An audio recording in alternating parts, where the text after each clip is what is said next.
So what do you do for a living? A gangbang with 10 guys last night. How good does that feel? It's a really good feeling. What's kind of going through your head in that moment? It got really, really crazy. How do you sort of maintain that motivation? I don't even try anymore.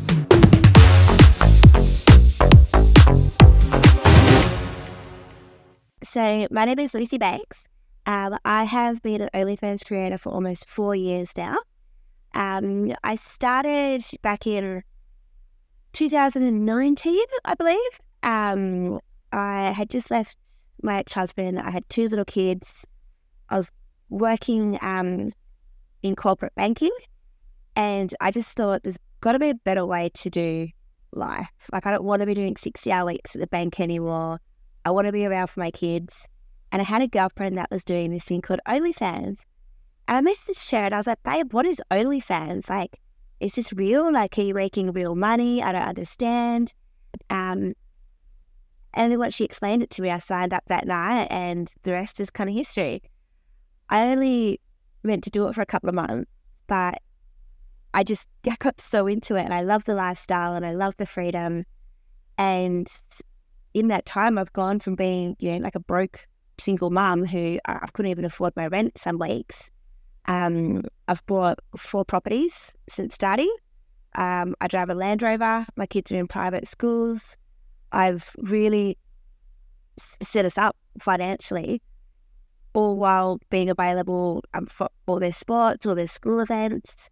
It's changed our lives completely, and I'm really, really passionate about people using OnlyFans to transform their lives. So okay, interesting. So your friend told you about it. Did you have any, she was probably explaining what she was doing and stuff like that. Did you have any reservations? Because obviously, some of the biggest reservations are like, oh, I don't want my family to find out. I don't want my mom, my friends, whatever, to see what I'm doing. Did you have any kind of reservations like that?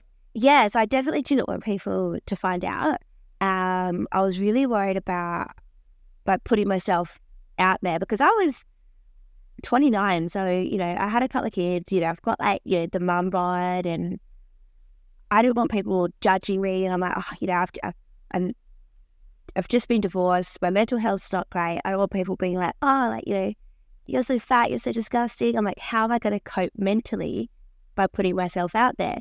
But it actually did the total opposite, and it skyrocketed my confidence. And people should find out that I come from a very religious, very conservative background. And OnlyFans is not something that anyone saw me doing. It was really hard when people did find out, but it's, all good now. People come around, and now that they see what I've done with my life, they're like, yeah, okay, that was probably a good decision for you. I want to stay here for a minute because I feel like this is one of the biggest things that a lot of creators have a hard time with. What kind of kickback did you get from, you just mentioned you came from a kind of a conservative family. Did they give you a really hard time before they eventually came around? Are there still family members that are trying to, make you feel bad about it? Or like what was the kind of repercussions from that? Yes, I had a really hard time when it all came out. My mum didn't talk to me for 18 months. I had family members that said that, their kids couldn't play with my kids anymore. I had people calling my kids school, telling them what I was doing. I had someone write the word slut on a brick, so on a rock, and throw it into my yard. So not only was it, I was getting attacked a lot verbally, it kind of crossed over into real life. But I had to move house. Like, it got really, really scary for me. People called child protection services as well, because I did OnlyFans, which is crazy. But everyone was really supportive. Like the police, I called them and I was like, we're having bricks thrown in my yard. I actually went in and I was like, please don't take my kids away. Like, I'm a good mum. And they're like, no. Like, we know you're a good mum. Like, you can do OnlyFans all day, every day. We do not mind. Like, we're not coming to do anything, because it's not, that you're not a concern to us in a good way. They knew that I wasn't doing anything wrong. So the joke was kind of on anyone who was trying to make me feel bad or ruin me, I guess, because the police had my back. They're like, no, you can do OnlyFans. It's not illegal. We don't, that's not a thing for us. Um, and they were really supportive with, I had to get restraining orders against somebody, and it got really, really crazy. And there were so many times where I was like, do I just need to apologize to everyone and say, I'm sorry, I shouldn't have done this. I'm going to go back to banking. There were so many nights where I'd go to bed thinking, like, am I a bad person? Have I done something wrong here? But at the end of the day, I knew what my goals were, and I had 2 little people that I had to provide for, and that really kept me going. And honestly, once I moved towns, I sort of set myself up somewhere else, surrounded with people that loved and support me and encouraged me. And everything's just been really sweetened since then. My family, my parents in particular, didn't talk to me yet for 18 months. And now they've come around, they've seen how happy I am, how happy the kids are, and they know that it was a good choice for me. Now I can muck around with them about it. I'll joke. My mum came around once and I was like, I was really sore from the gym. I'm like, my back's really sore. And she's like, what's wrong with your back, Lucy? And I was like, I just did like a gangbang with 10 guys last night. And she's like, Lucy, don't talk like that. So it's really good to the point now. I'm so thankful that I stayed strong. And I don't think there's anyone in my life now that will say, Lucy was irresponsible and she made a bad decision. Everyone will now say, we didn't agree at first, but she knew what she was doing. She was smart about it. She set herself up. And I kind of proved everybody wrong. How good does that feel? Like when you're getting, kind of so much hate in the beginning, and then you can finally make the money and turn around and say, here's why. It's a really good feeling, to be honest. After copying so much and people be like, you're just doing this for attention, you're stupid, you can't do anything else. Now, not that it's about money or anything, but I don't know anybody else my age who's got the property portfolio that I do. How do you kind of explain it to people? I mean, if you're meeting a random person on the street or just, whoever, somebody that you don't really know that well or whatever, and they say, Lucy, what do you do for a living? Do you just straight out tell them I do OnlyFans, or do you say like, oh, I do social media, or like what do you tell people? So a couple of years ago, I would have said like, I do social media or I do marketing. Whereas now I just straight out tell people I do OnlyFans, because people know what OnlyFans is now. And I think that stigma has started to erode. And it's a lot more mainstream than it was when I first started. Okay, so that's because you were actually doing it kind of before the heydays, kind of during the pandemic is when it really, really blew up. How did your friend even learn about OnlyFans before it got like super popular like that? So she found out from another friend of hers that was doing it, and then I think she found out from a friend, and it was just this snowball effect. And then I started doing it. Then I've got other friends that have signed up since. So I think when you know somebody who does it, it does give you that little bit of confidence. This is a girlfriend I knew from high school, so I knew her personally. And it did. It made me feel like, well, she can do it, I can do it as well. And so, okay, and was she making like a lot of money at that time too, or was she kind of just making kind of a little bit of side money, or what kind of really piqued your interest to say, you know what, I need to jump on this? I think it was a few $1,000s. I can't remember the exact figure, because I asked her straight out. I was like, is this real money? Like, I don't want to put myself out there and only earn like $20 a month. I'm sure she said it was like $3,000 or $4,000. And for me at that time, that was huge money. I was like, oh my gosh, like, I'm signing up right now. And I remember thinking, like, imagine if I could earn as much as she is earning. I was like, imagine if I earned $10,000 a month. That would be like amazing. I would have made it in life if I made $10,000 a month. Like, that was my big figure that, I thought that I've made it in life if I can do $10,000 a month. And so did you actually end up hitting that? I mean, when you started, and then obviously things really blew up during the pandemic, did your account kind of blow up and ride that wave when it got super popular? Yeah. So I kind of like came and went from OnlyFans for probably the first 18 months, but the first month I think I did $3,000, which again was huge to me. And because I'm Australian, so 3,000 US is about 4,500 for me in Australia. The conversion rate is amazing. And I did kind of ride that wave, and then I sort of got busy, and then I'd come back to it. But once I committed full time, and I was like, no, this is my job. I started treating it like a job. I've earned over $10,000 a month every single month since I changed my mindset and started treating it like a job. Now, so when you started and you were kind of just, doing it a little bit part-time or, in and out a little bit like that, at what point did you sort of make that decision in your head, like, you know what, I need to kind of treat this like a real job and really go all in here? It was during the pandemic. So we were in lockdown here. I think it was for a stage of 5 days. We were really lucky where I am. We didn't have to quarantine or anything for too long, but it was kind of in random blocks. But this was a 5-day block. We were stuck inside. And I thought, right, I've got 5 days. I don't have anything else to do. I'm going to sit on my phone all day, every day. And I'm going to see what I can do in that 5 days. I can't remember how much I made, but I really surprised myself. And I was like, okay, this is what I'm doing now. Awesome. So at that time, what was kind of like the main thing? What were you doing? TikTok, Twitter, Reddit? What was kind of the main thing at that time? TikTok at that time. Okay. I've really always only done Instagram and TikTok. We all know what TikTok's like. You get deleted every 5 minutes, so then I'll go back to Instagram, and it's always a juggle, isn't it? But those two are the platforms I always go back to. And the last couple of months I've been using Facebook as well, which has done really well for me.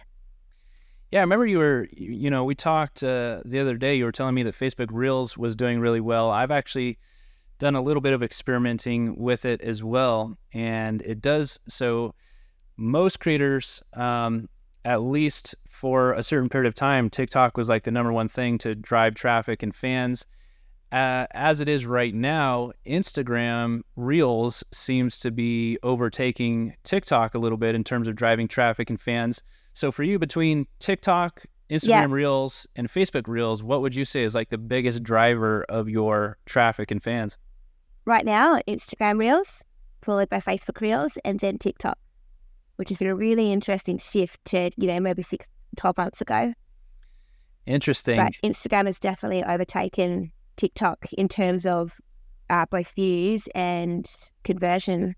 Interesting. Now, okay, so when you were doing this during the pandemic and you kind of, decided to go all in and start, posting on social media consistently and all that kind of stuff, because one of the biggest things that creators bring up is, OnlyFans is too saturated now. I can't get any views or this or that or whatever. What's the difference that you've noticed over, since say 2020 till now? Has it become significantly harder since then? Same, easier? What's been your experience? I think it's easier now because OnlyFans is more well known, and yes, there's more girls on the platform, or I should say girls, more creators on the platform, but that also brings more subscribers as well. And if someone's already signed up to an OnlyFans account, they're more likely to subscribe to other accounts as well. So yeah, I do understand that, and it definitely is more saturated, but I think it's brought a lot more subscribers, and it's made it more well known. Because back in 2020, 2019, people didn't understand when I was promoting OnlyFans. They didn't really know what it was. Whereas now everybody knows what it is. It's easier to get them to convert. What's been kind of like your biggest swings? Because, obviously there's a huge chunk of your success kind of depends on what videos are going viral, how viral they're going, and then there can be periods where you're not getting any viral videos and things like that. Are you experiencing kind of big swings and fluctuations with your social media? Like some creators will fluctuate between, top 1% to 5% or 0.5% to 2% and things like that. Do you get those kinds of big fluctuations and swings like that? Not to that degree. Like I did get fluctuations for the last maybe 18 months. I've sat between 0.2% and 1.1%. But generally I'll hover between 0.5 and 0.8. So I think I've probably been between that percentage for 6 months now. So it does fluctuate on the daily, but it's generally within those parameters. That's actually super impressive because, just obviously being in the top, 1% in that kind of 0 point whatever is extremely difficult. You're in a very small group of creators that have been able to get to that level. What do you think is kind of like the biggest difference? I mean, why is there so many creators that try to do this and can't ever get the kind of numbers that you have? For me, because I used to be like that. I didn't have consistent income from OnlyFans at one point, but for me it was my mindset. Once I started treating it like a job, if I woke up one day and I was like, I can't bother to reply to subscribers, I'm like, no, well, I have to because it's my job, and I get up and I do it. So I've talked to a few other creators about this, and one of the things that we talk about is some creators will, when they're backed into a corner, right, they have no other choice. They have to pay their rent. They have to, buy food for the kids, family, whatever. And it's very, very easy to force yourself, motivate yourself to get up and do the work when you have to and you have no choice. However, once you get to a certain level and you're a little bit comfortable, you got, some decent money coming in, how do you sort of maintain that motivation, that grind, to continue putting in the work when you don't necessarily have to? I guess I kind of have like a baseline of what I think is acceptable for work on. Like sometimes I'll go weeks without filming anything new, but I'm still on there talking. I'm still on there replying to messages. But yeah, I've lost motivation. I'm like, I can't go there. So yeah, I'll go weeks without filming. And then, when I am in that position where I'm like, look at my bank account and I'm like, I better actually do some work. Then I'll spash out a bunch of filming and get it done. But for me, replying to messages and being active on the side, that's not negotiable. That's my job. It's like getting up and making breakfast for the kids in the morning. Like I have to do that. And that's what kind of keeps it ticking over, I guess. Gotcha. Now, because I've seen some of your videos and some of them have millions of views, is there anything that you noticed, any certain, strategies that you can say, okay, if I do this every single time, it's got the, best odds of going viral, or if I wear this certain outfit or I use this certain sound, is there any certain patterns that you've noticed that really work? Or do you find that it's kind of like a slot machine and you just have to pull the lever over and over again and see what happens? Definitely more like a slot machine. Definitely. I'll film stuff and I'll be like, this is going to go viral. Everyone's going to love this. And it will get hardly any views. And then the ones that I've had go most viral recently, I'm not in like bikinis or skimpy clothes. I'm literally just in like a hoodie or something like this, and they go viral. I had one go viral a couple of months ago. I think it got like 2 million views or 4 million, or I can't remember. And my face wasn't even in it. I was literally just filming the ground. So there's no rhyme or reason behind it, especially with TikTok and Instagram as well. I'm sort of more of the opinion to like throw everything out there and then see what you happen to get, because the ones that have really gone off for me, I didn't expect them to. That seems to be a common scenario because there's a lot of creators out there that, they'll try to put together the perfect video, the perfect sound, the perfect outfit. They'll try to edit it, make it look all nice. And then they'll have, a video that they spent 3 seconds on, just like a little selfie thing. And the 3-second video is the one that ends up getting 3 million views and the other one flops. So that seems to be a pretty it's exactly what happens to me. Scenario. Yeah. Yeah, I don't even try anymore. Like, I'll just put up what I put up and see how it goes. By the way, if you want to learn the best systems and strategies to grow your social media and really level up your skills to get more fans consistently, be sure to check the link down in the description below, or you can scan the QR code on the screen here. Remember, average skills are going to give you average results, and average is not going to pay your bills in this business. It's up to you to master these skills and learn how to properly promote your account if you want to see real long-term success in the business. And now back to the podcast.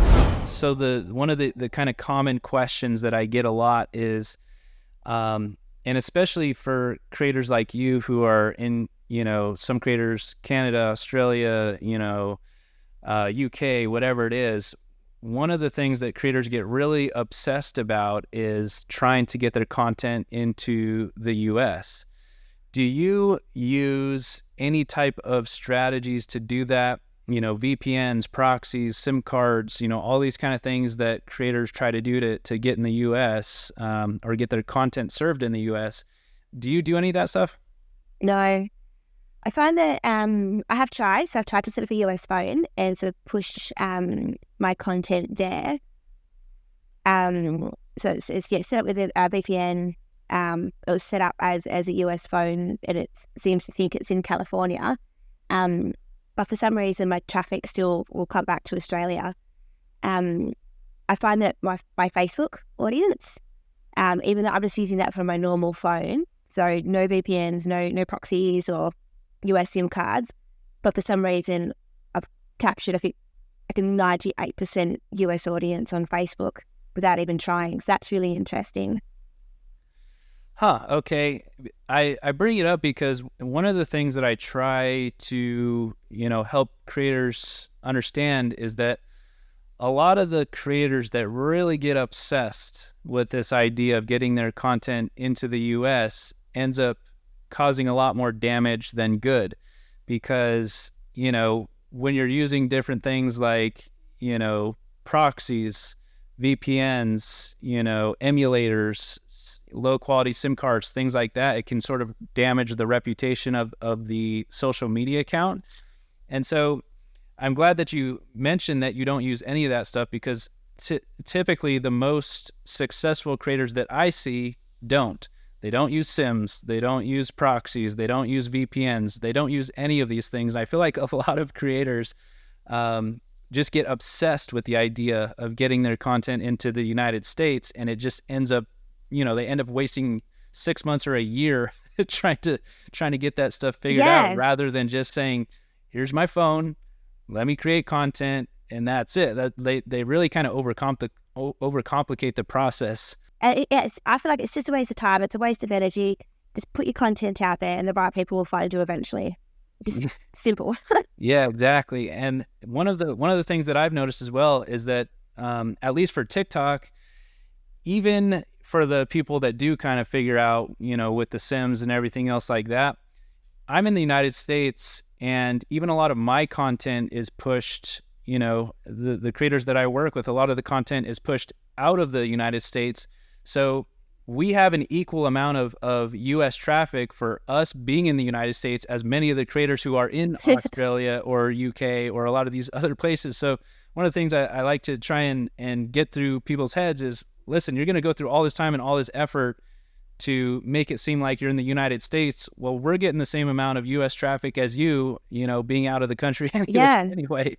So I think that's just a good point to sort of drive home. If anybody who's watching this video is just really stuck on that idea, getting their content to the US, it's just better to don't overcomplicate it. Just start creating content and go with it. So I want to go back to, because you were mentioning, so you got involved with OnlyFans, you started, making some pretty good money, and now you're sort of building up a property portfolio. So are you kind of using OnlyFans as a means to an end? Like, is OnlyFans, what's your kind of goal outside of OnlyFans? Are you trying to build other businesses, or what's kind of the main thing?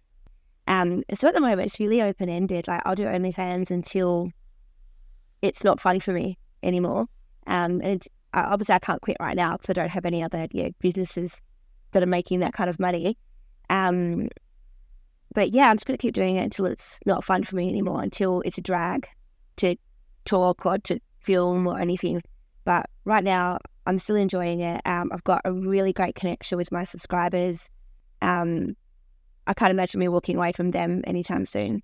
So I'm just going to see how it goes. And if I wake up tomorrow and I don't want to do it anymore, then I'll stop. Or in 3 years, if I don't want to do it anymore, I'll stop then. I'm just going to see how it goes. What do you think about sort of all of these because obviously OnlyFans got super popular, and then now there's like a ton of other fan sites that are trying to sort of, get in on that. What do you think of all these Yeah. OnlyFans alternatives that, there's a lot of new ones out there. Some are actually kind of interesting. Do you think OnlyFans is still kind of the best platform to be on, or do you think there's some other cool platforms out there that people should check out? What are your thoughts there? So that is a very good question. I think OnlyFans, I don't agree with the way they treat their creators. I don't think creators in the adult space have as much support as we should do. And we're always sort of, in that zone of being scared of being deleted or being scared that they're going to stop adult content again. I feel like there's, so I was on OnlyFans when they announced they were going to stop adult content. And it was a really horrible feeling, because all of a sudden everyone was like, we've just lost our income. I think a lot of people haven't forgotten that. So unfortunately, I think OnlyFans isn't going anywhere. They're always going to have the monopoly. That's where the subscribers are. So that's where the creators go.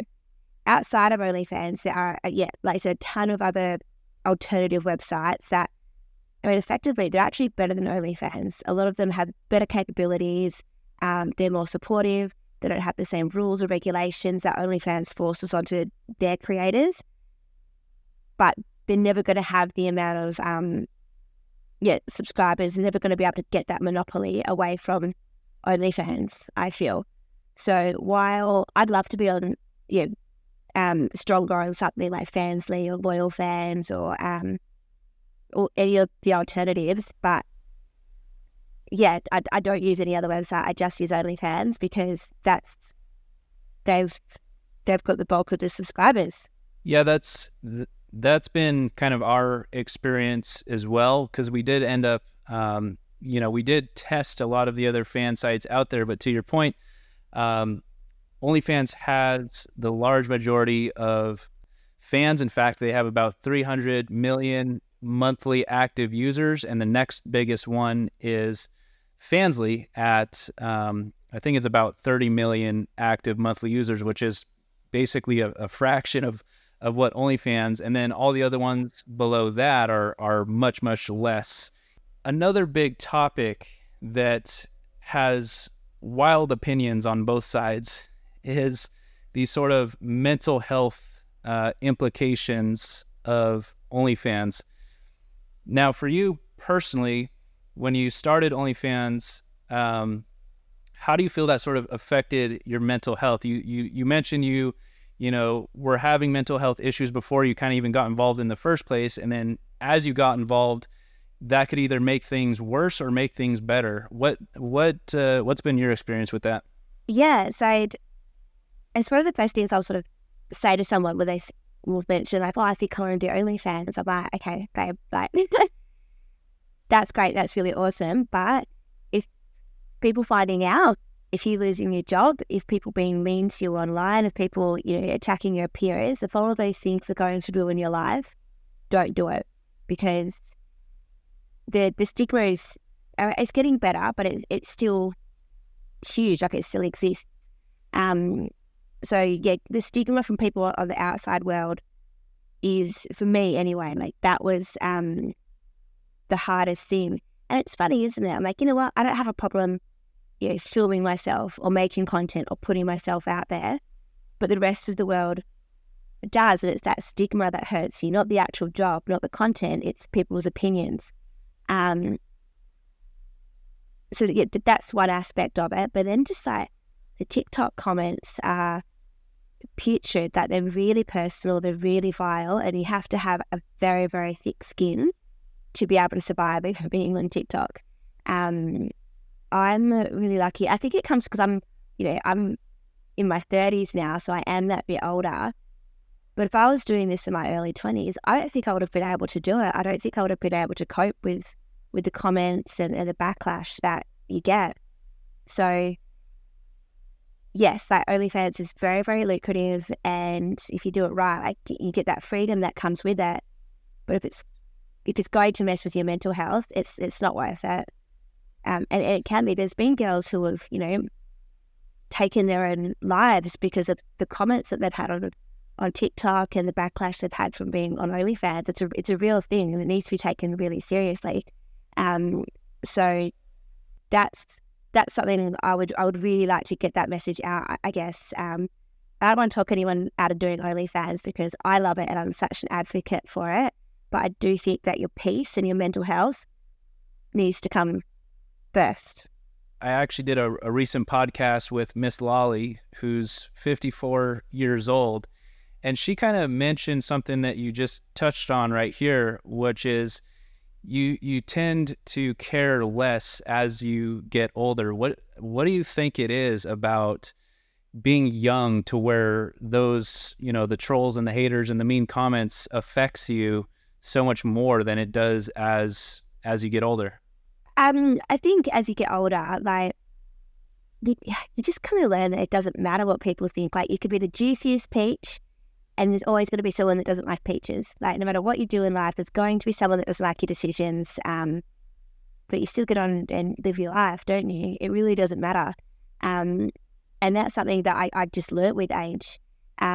Whereas when you're a bit younger, like maybe late teens, early 20s, it is important to you what people think. You are more impressionable because you're still sort of figuring yourself out in the world. So if you're getting people say like you're disgusting, you're ugly, you're this, you're that at such a young age, you're having all these like negative thoughts go into your head while you're still trying to figure out who you are. So I think it just impacts you a lot more. Whereas when I started OnlyFans, I was 29, I had 2 kids, and people would come at me and be like, yeah, you're a bad mom. And I'm like, well, no, I'm not. I'm an awesome mom. Like, I already know who I am, and I'm very, very firm on what I've been through and like the strength that I have. But yeah, I wouldn't have been so sure of myself 10 years ago. So I think it just comes with age and experience. So obviously there's a lot of different components with OnlyFans, social media, just taking care of all the different things that need to be done. What do you think is kind of the hardest part about OnlyFans?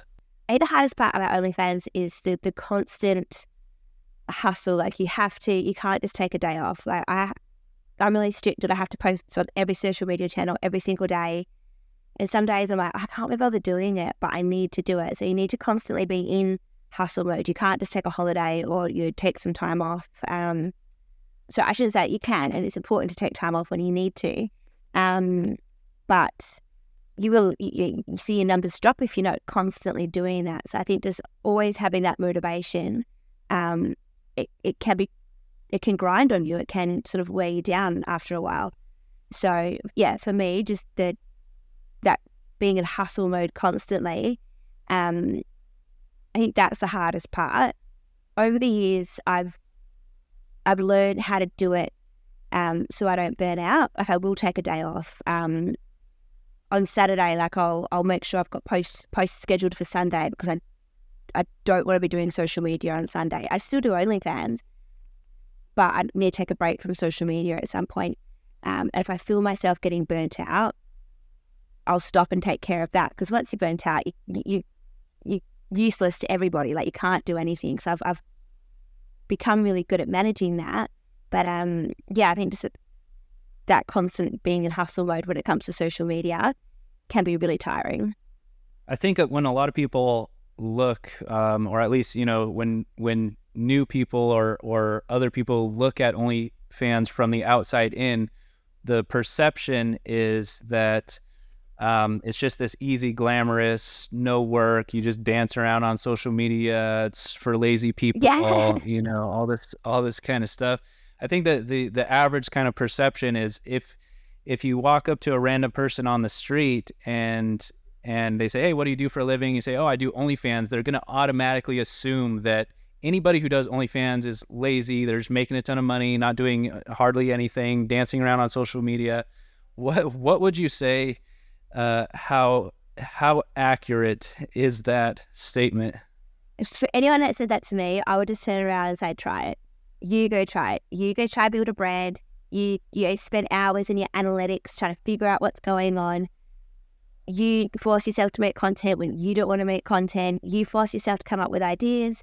you go and try it. And I'm sure every single time people will be like, well, I don't want to. And I'm like, well, don't attack me then, because you know what, some days I don't want to, but I still make it work. It's for anyone that says that it's, for lazy people or stupid people or people that don't want to work, I would just tell them to go and try it, because I bet they can't do it.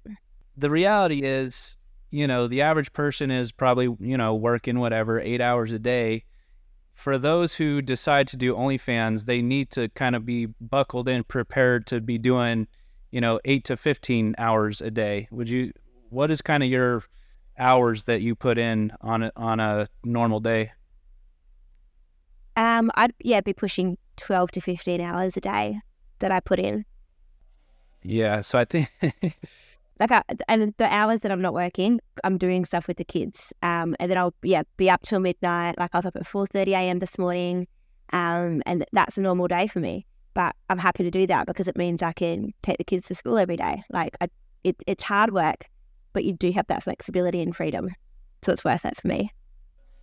Yeah, I think there is definitely a certain degree in having discipline, which equals freedom, in terms of being able to sort of make your own schedule, make your own terms of how you sort of operate throughout the day. So yeah, one thing I like to kind of ask, because every creator has some version of this, and we kind of touched on it a little bit earlier when you mentioned, some of the stuff about people harassing you and stuff like that. But what are the kind of worst horror stories that you've been through have you had to deal with any stalkers, crazy fans showing up at your house? What's kind of some of the crazy things that you've seen over the years you've done it?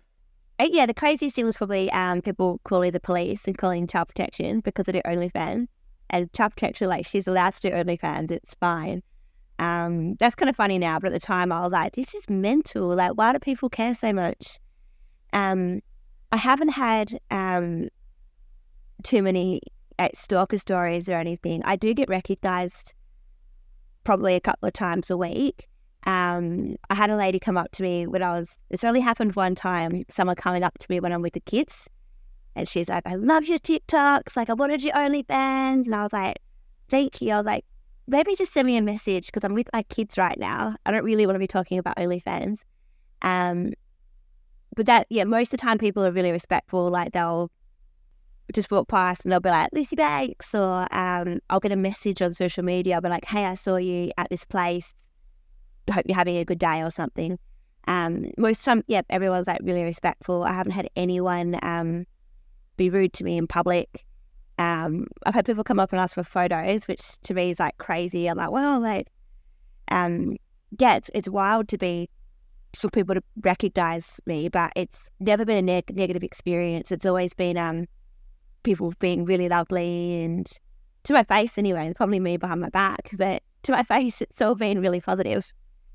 So one of the last questions I like to finish off here is, if you could go back in time, if you could say, give your 20-year-old self any piece of advice, knowing everything you know now, what would that advice be? It's probably easier said than done, and we kind of touched on it before, but if I could go back and tell my 20-year-old self anything, it would be, fuck everybody's opinions. Like, you only have one life.